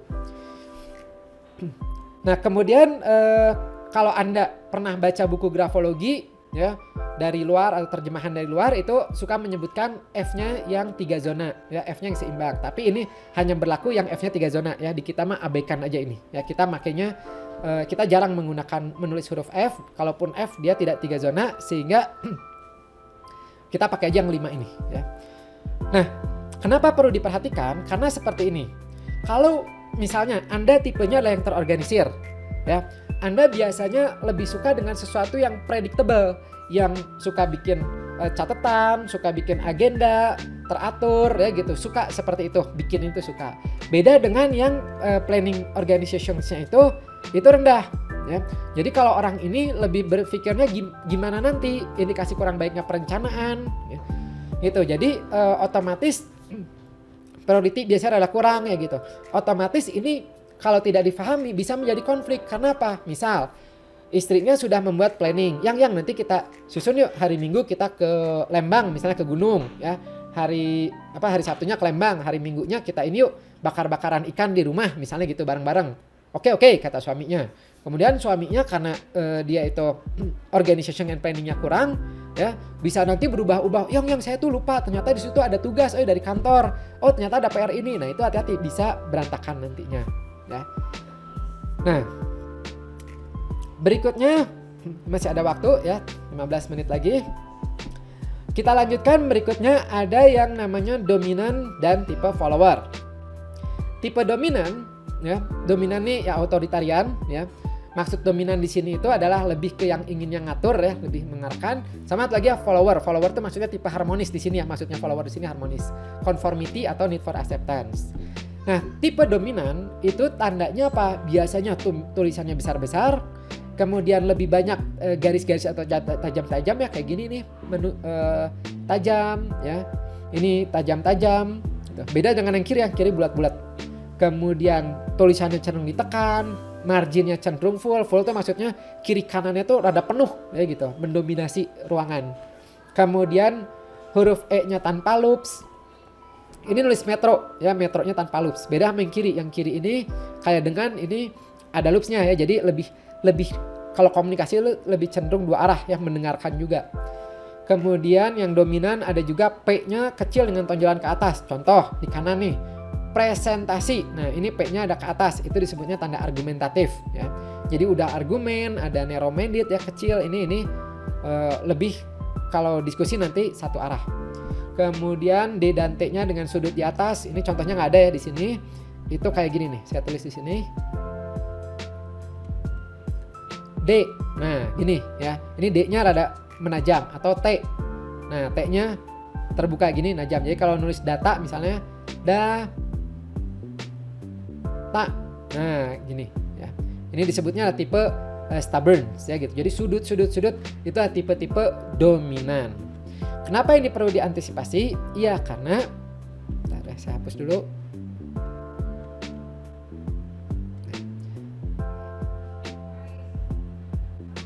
Laser pointer. Nah, ketika dominan itu lebih dominan, dia memang bawaannya ini ada positif dan negatifnya. Positifnya apa?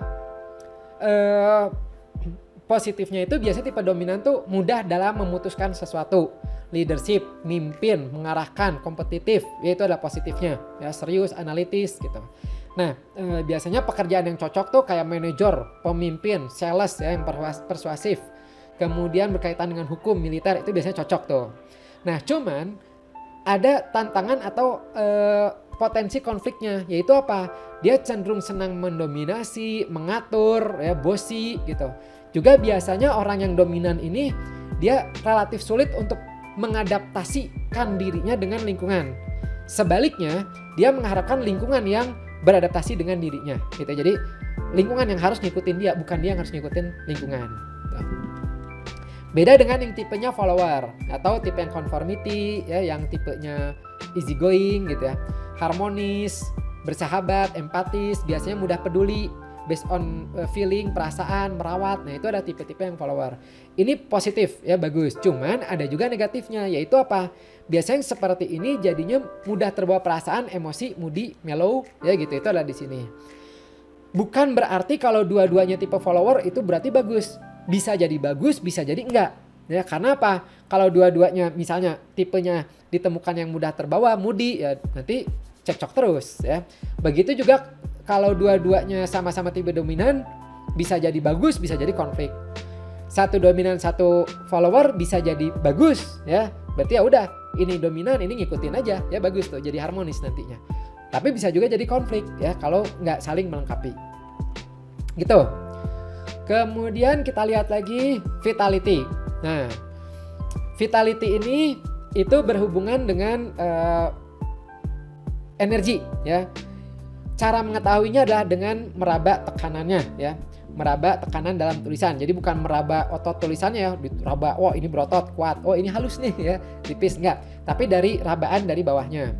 Atau kalau misalnya bisa juga pakai kayak kertas karbon bisa ya. Kalau mau diteliti lebih dalam lagi bisa juga pakai beberapa alat ya. Cuman kita mah dilihat aja sebenarnya udah kelihatan ini ditekan atau tipis ya. Diraba juga bisa.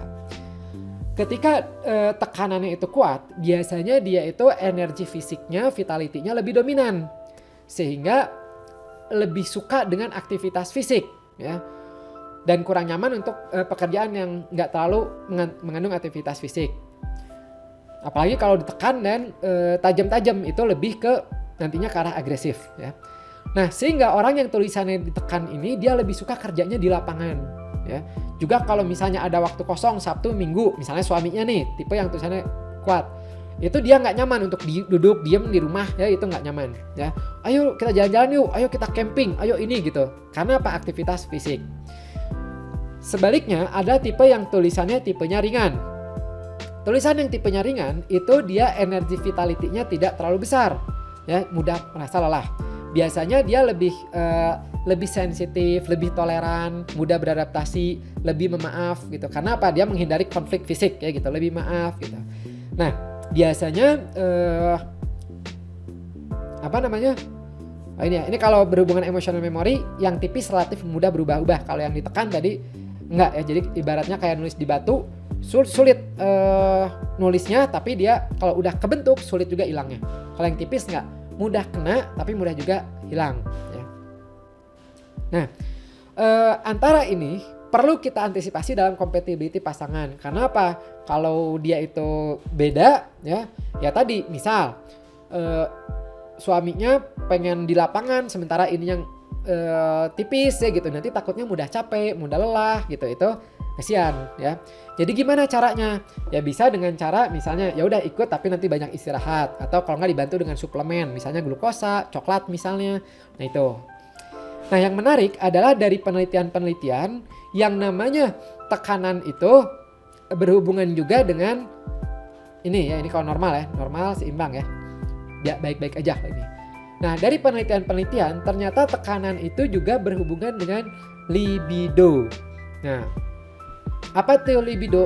Libido itu adalah dorongan seksual. Jadi dari penelitian itu terlihat bahwa ternyata orang yang tulisannya ditekan berarti energinya kuat, libidonya juga dia kuat ya, banyak gitu, dorongan seksualnya banyak. Sebaliknya yang tipis itu tadi secara energi dia itu relatif rada kurang ya gitu, dan secara libido juga kurang. Nah kalau misalnya apa dampaknya nih? Dampaknya gini, kalau suaminya misal libidonya tinggi dan istrinya rendah ya, lemah gitu, rendah ya libidonya, maka bisa menjadi konflik. Konfliknya gimana? Ya itu kebayang ya, suaminya mau lagi gitu, atau sehari bisa berapa kali gitu, atau kalau enggak setiap hari. Sementara ini relatif mudah capek. Caranya gimana? Jalan keluarnya gimana? Yaitu dengan sublimasi. Apa itu sublimasi? Yaitu mengalihkan dengan aktivitas lain yang bisa mengurangi libidonya tersebut. Contoh misalnya dengan olahraga, dengan ya itu ya misalnya jalan-jalan atau olahraga, atau misalnya sikat kamar mandi. Nah itu bisa mengurangi libidonya tersebut. Gitu contohnya. Bagaimana kalau dua-duanya sama-sama tipis misalnya? Ya udah anteng-anteng aja berarti ya. Gimana kalau dua-duanya sama-sama kuat nih? Berarti ya Anda bayangkan aja sendiri ya gitu. Nah itu kelihatan dari tekanan ya. Jadi kalau misalnya Anda punya anak remaja misalnya tulisannya ditekan ya, maka kasih aktivitas fisik, ikutan ekstrakurikuler misalnya sepak bola ya, atau aktivitas fisik di luar. Nah karena apa? Selain tadi libido, tekanan juga energi ya, itu berhubungan juga sama konsentrasi.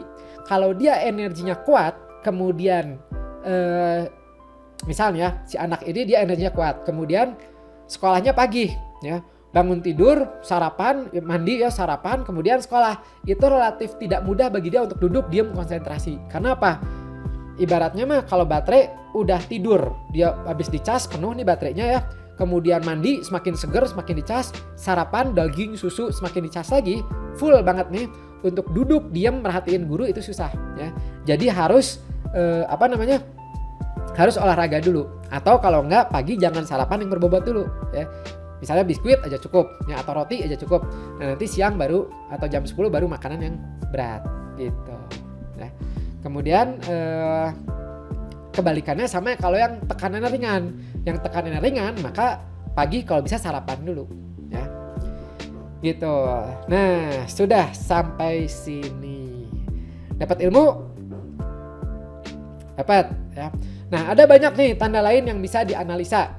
Yaitu ada pola pemikirannya, ketekunannya, fleksibilitasnya, vitality-nya, minat sosialnya, macam-macam, termasuk aspek positifnya, aspek negatifnya. Nah, Anda juga ya itu sebenarnya bisa banget untuk belajar ini ya, sangat bisa banget. Cuman kalau belajar grafologi, saran saya jangan yang sekedar cuman baca buku di toko buku. Karena apa? Itu sifatnya lebih ke fragmental atau traits aja. Jadi tanda ini adalah apa, tanda ini adalah apa gitu. Ya, jadi ibaratnya kalau masak tuh ibaratnya kayak belajar bumbu-bumbu. Garam itu adalah apa, bentuknya apa, ininya apa, rasanya apa. Kalau cabai bentuknya apa gitu. Nah itu. Anda kalau mau ya belajar, saran saya adalah mengambil kursus yang memang mempelajari dinamika kepribadian ya. Jadi kelihatan itunya. Jadi ibaratnya mah kalau tadi masakan tuh bukan belajar tandanya aja, tapi juga belajar masaknya. Nah saya mau nanya, Anda mau nggak belajar grafologi? Kalau mau saya ajarin. Mau ya, mau yang gratis atau mau yang bayar? Gratis ya. Ya, kalau mau yang gratis itu saya sudah menyiapkan cukup banyak. Harapan saya men-share sebanyak mungkin ilmu-ilmu grafologi ya. Ada yang di free e-course ya 7 hari silakan. Ada yang pakai YouTube. YouTube-nya jangan lupa di-like dan di-subscribe. Sehingga video-videonya itu nanti dapat notifikasi. Dan jujur aja ya, ini mah honestly gitu. Semakin banyak yang like, sayanya sendiri semakin senang ya gitu. Jadi kalau semakin senang biasanya semakin ingin lagi untuk bikin ya gitu. Nah, tapi kalau misalnya Anda mau yang serius ya, Anda bisa mengambil kursusnya. Di kursus itu nanti kepribadian itu dibagi ke dalam 10 aspek ya, ada emotionsnya kita lihat, pola pikirnya dan sebagainya ya. Bagaimana sosialnya, komunikasinya, termasuk fears, defense-nya, hambatannya. Nah, ini ada yang 10 aspek ini biasanya dipelajarin di beginner atau komprehensif. Kalau di master itu 400 tanda yang kita pelajarin, itu kompleks banget ya. Nah, berita bagusnya, sebelum berita bagusnya saya mau nunjukin dulu nih ya. Kalau mau belajar grafologi itu tingkatannya ada banyak. Ya, ada beginner, ada biasanya kalau di kami sertifikasinya itu adalah CHA. Sertifikasi itu bukan yang 1 hari 2 hari dapat gelar, enggak. Kita benar-benar melatih siswanya itu hafal tanda, tahu aspek kepribadian, tahu cara membuat report, tahu ketika nanti terjun untuk ke perusahaan, tahu bagaimana untuk klien pasangan, tahu untuk itu diajarkan lengkap banget dengan materinya tuh sebanyak mungkin ya, banyak banget berbelasan buku. Nah, itu ada di komprehensif. Ini pertemuannya juga panjang ya, bisa ada lulusnya sampai yang 2 bulan, sampai yang setahun. Ada evaluated, ada intermediate, ada master. Master ini tinggi banget. Nah, disarankan itu minimal beginner dulu atau komprehensif. Kalau komprehensif itu nggak harus ngambil beginner, karena kita lihat di sini beginner itu dia cuplikan dari komprehensif. Nah, ini ada yang nanya, tapi mau yang terjangkau? Boleh, ini dia ya, kita lihat harganya. Ya. Ini ada agendanya dulu ya, ada agendanya. Jadi saya itu kelasnya ada kelas yang ketemuan, ada kelasnya ketemu di kelas, ada yang online. Kebanyakan siswa itu ngambilnya yang online karena bisa jarak jauh ya. Ada videonya, ada lengkap ya gitu, dan bisa belajar kapanpun. Tapi kalau mau ikut yang kelasnya itu ada beginner ini di Semarang itu bulan Juli, 6-7 Juli, Jakarta 12-13 Oktober. Kemudian kalau komprehensif ini yang di Bandung ini 22-25 Juni, ini kita maksimal 12 orang ya, dan ini belum apa-apa aja udah ada 8, berarti sisanya tinggal 4 lagi ya. Kemudian ada lagi nanti masih lama ya, bulan Agustus. Kemudian ada lagi di November selama 4 hari ketemuannya. Kemudian nanti ada setelah ketemuan 4 harinya itu ada online-nya. Kemudian master, ini ada masternya lagi ya, master itu di Bandung 5 hari. Jadi 4 hari plus 5 hari, jadi 9 hari totalnya ya ketemuannya. Nah, berapa biayanya? Nih, saya mau nunjukin dulu ya, tapi jangan kaget. Ini adalah harga aslinya ya. Beginner itu 4 juta rupiah, komprehensif itu 22 juta ini, dan ini adalah master paket ya, paket 4 program ini adalah 54. Cuman untungnya kita yang di Indonesia itu tidak dapat harga ini ya, karena ini adalah harga untuk yang internasional. Khusus untuk Indonesia itu ada diskon. Yang paket semua sampai master termasuk 9 hari ketemu, termasuk yang puluhan buku, hampir 30 bukunya ya, itu itulah 19.850. Kemudian yang komprehensif ini murah banget ya, 11.750. Ini jangan ngelihat harganya besar banget, jangan lihat itunya, karena apa? Dari siswa-siswa kami yang udah ikutan itu alhamdulillah ya, yang lulus kan diajarkan membuat report tuh, bahkan diajarkan terjun ke kliennya bagaimana dan sebagainya. Itu tuh bisa dibilang balik modalnya cepet banget, karena satu laporan rata-rata 500.000 ya, satu laporan ya, seret bikin 4.000 gitu. Nah, kemudian belum lagi kalau diminta ngisi dan sebagainya, wah itu luar biasa ya. Nah, itu adalah di sini. Kemudian dan bimbingannya itu lifetime, seumur hidup ya. Jadi selama ada hidup, selama masih ada rezeki umur, itu kita bisa bimbingan terus. Kadang suka ada yang datang ya, kadang datang ke tempat saya, kadang ke kantor untuk konsultasi, itu bisa. Nah, untuk yang beginner basic itu adalah 2.450. Ini pertemuannya 2 hari. Ya. Dan ini aja ya, kalau Anda mau mulai dari sini aja, itu pun sudah cukup untuk menambah wawasan banget. Khas saya dalam men-sharing itu, saya tidak suka setengah-setengah. Jadi sebisa mungkin saya men-share sebanyak mungkin, kalau bisa paham gitu. Jadi pulang tuh adalah bisa gitu. Nah ini 2,5 juta itu kalau Anda ngelihat websitenya itu luar biasa banget. Nanti saya share ya si link, atau tadi di di WhatsApp itu ada linknya. Itu aja tuh udah cukup banyak sekali. Nah berita bagusnya ini yang mau saya sharing adalah bulan Ramadan ini suka banyak diskon ya, yaitu adalah voucher. Vouchernya apa? Vouchernya adalah kalau untuk kursus grafologi vouchernya Rp500.000. Lumayan, ini bisa dipakai yang beginner, bisa lumayan jadi 2,5 jadi 1,9 ya. Kode vouchernya adalah berkah Ramadan. Kemudian untuk buku juga ada ya, itu vouchernya 20% semua bukunya Kharos. Kode vouchernya ini. Nah ini boleh nanti saya share, saya foto, saya kirim di grup WhatsApp ya. Nah ini bisa dipakainya di sini. Ya cuman buku-bukunya itu bahasa Inggris tapi bagus-bagus ya buku grafologinya. Mau ikutan kursusnya boleh. Nah tadi ada yang nanya, kalau mau ikut yang online berapa? Yang online lebih murah lagi. Yang online itu kalau yang beginner aslinya itu 1,4 juta, 1,5 juta. Ya 1.450.000. Jadi kalau diskon 500.000 maka jadinya cuma 950.000 saja ya. Itu murah banget ya. Nah kalau yang komprehensif itu jadinya 9 juta berapa gitu ya. Itu ada di website ya, nanti dilihat situ. Oke, nah ini insya Allah bermanfaat ya.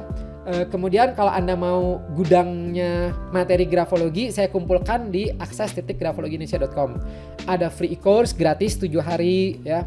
Ada artikel-artikel tentang pentingnya tulisan pada anak-anak ya, tokoh-tokoh grafologi dan sebagainya itu ada. Nah, silakan Anda pelajari di situ. Oke, sebelum ini udah sampai jam 5 tapi ada yang mau ditanya, mungkin 1 atau 2 pertanyaan. Habis ini di-upload YouTube-nya enggak? Upload nggak ya? Oke, insya Allah nanti di-upload ya, nanti diedit dulu. Tapi di sharing ya, bantu di sharing supaya lebih banyak yang like dan subscribe. Kemudian ada pertanyaan. Tadi ada pertanyaan apa ini? Bagaimana jika tulisannya pada saat santai, rapi, jika buru-buru jadinya sambung? Ya, memang orang itu punya tipe tulisan kadang-kadang kayak berbeda-beda ya. Ketika lagi sedih, lagi marah, lagi happy, itu berbeda-beda. Nah itu normal ya, wajar sekali. Nah kalau untuk keperluan tes disarankan pada saat nyaman. Jadi lihat aja nyamannya gimana. Kalau nyamannya dia sambung ya maka itu yang kita analisa. Kalau nyamannya dia lepas ya udah itu ya gitu. Kemudian ini ada pertanyaan lagi.